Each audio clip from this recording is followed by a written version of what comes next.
Olá, querido, olá, povo de Deus, o Pai seja convosco. Nós estamos agora nessa oportunidade para falar da aula de homilética, tá? A nossa segunda aula sobre homilética, voltada para pregação, que a homilética é uma disciplina da teologia, tá? E envolvida aí com a arte da pregação.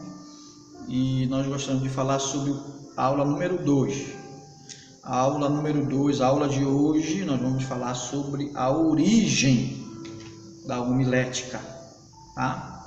Para a gente poder entender um pouquinho mais aí sobre a homilética. Nós falamos na primeira aula sobre a definição, falamos alguma coisa sobre gestos, sobre aliança, sobre caráter, nós falamos um pouco sobre a definição de homilética, falamos um pouco sobre homilia, falamos um pouco sobre sermão, falamos um pouco aí sobre retórica, sobre a oratória, né, a arte de falar em público, tá? E hoje nós vamos falar sobre a origem da homilética, tá? Acho que para você entender a origem da homilética, você tem que entender a origem da palavra. Preste atenção, a origem da palavra, tá? Então, o que é a palavra? Palavra é um veículo de comunicação, tá? E ela pode ser expressa por sinais corporais, tá? Que são gestos, sonoros, que é a fala, gráfico, que é a escrita, tá? Luminosos, que são as luzes, e outros, tá? Amém, queridos?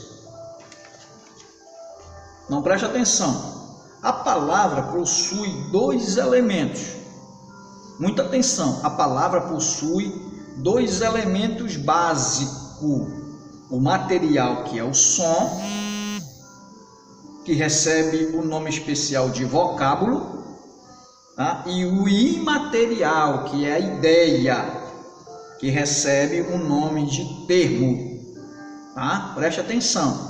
A palavra possui dois elementos básicos, o material e o imaterial.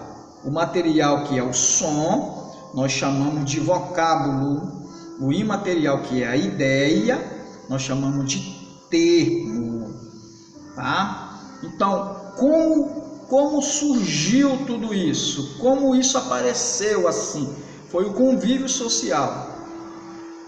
De acordo com a Bíblia Sagrada, foi o convívio social que obrigou o homem a pôr nome nas coisas, tá? A organizar as suas ideias, a desenvolver o complicado mecanismo da comunicação oral, baseado na palavra. Isso está lá em Gênesis 2, 19 e 20, tá? E muito tempo depois de ter vocalizado a palavra, o homem inventou a escrita, tá? A escrita começou com os pictogramas, os desenhos de coisas ou de figuras simbólicas, passou para os ideogramas, sinais representativos de ideias, pelos hieroglifos, desenhos representativos de sons vocais, e finalmente chegou às letras, sinais representativos de sons vocais, tá? Então preste atenção, fique ligado nisso aí.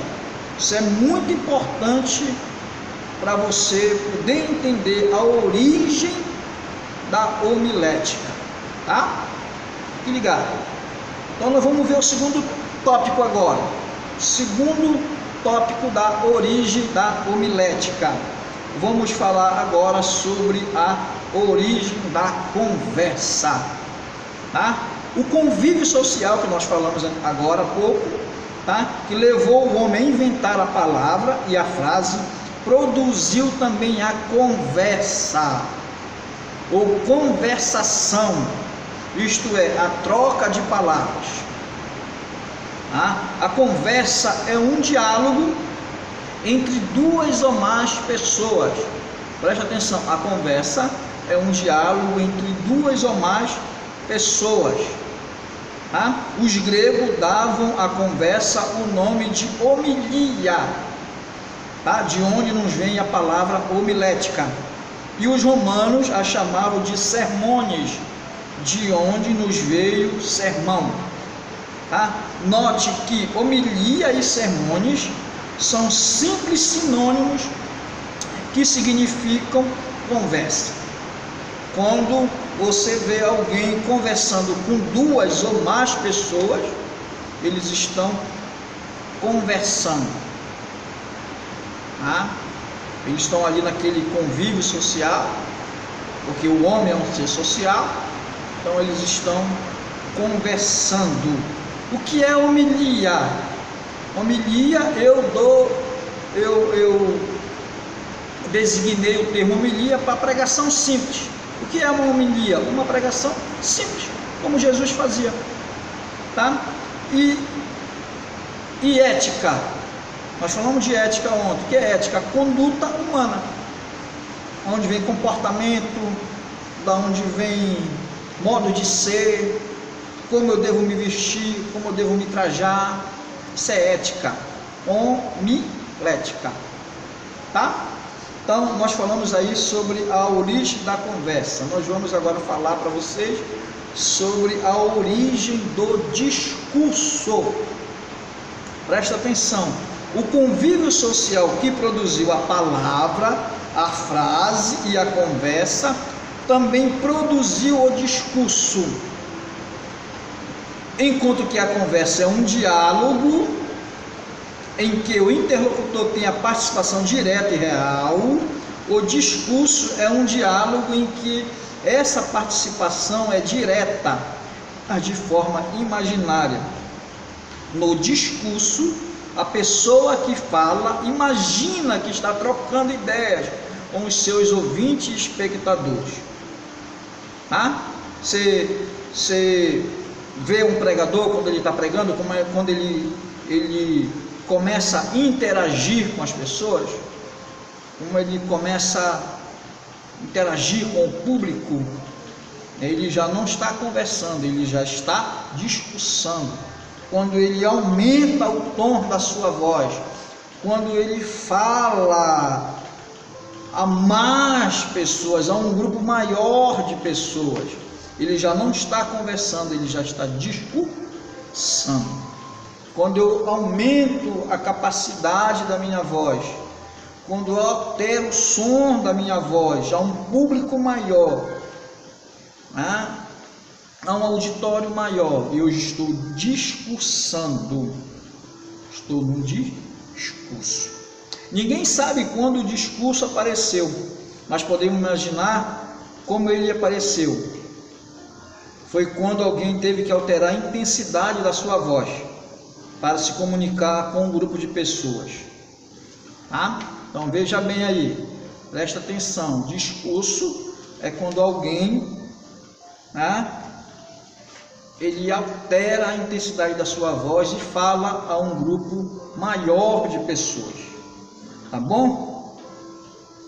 Discurso tem essas duas marcas de identidade. A pessoa fala a um grupo, a uma coletividade, e por causa disso a pessoa tem que falar alto, isto é, tem que aumentar a intensidade e a tonalidade de sua voz. Assim, um pai que tivesse que aumentar o volume de sua voz para orientar ou dar ordem a seus filhos, teria feito um discurso. Um general que tivesse que dirigir a seus comandados para orientá-los sobre batalha, estaria fazendo um discurso. Um rei que precisasse gritar para se comunicar com seus súditos, também estaria fazendo um discurso. O discurso, pois, estaria onde alguém estivesse falando alto a um grupo de pessoas. A altura da voz, evidentemente, teria que ser proporcional à distância entre o orador e seu último ouvinte. Tá? Então nós vemos aí a diferença de conversa e discurso. Tá? Tem uma diferença aí, conversa e discurso. Amém, queridos? Que Deus possa te abençoar. Próxima oportunidade nós estaremos falando mais um pouco sobre a homilética. Que Deus te abençoe, fique na paz, fique com Deus, em nome de Jesus. Amém.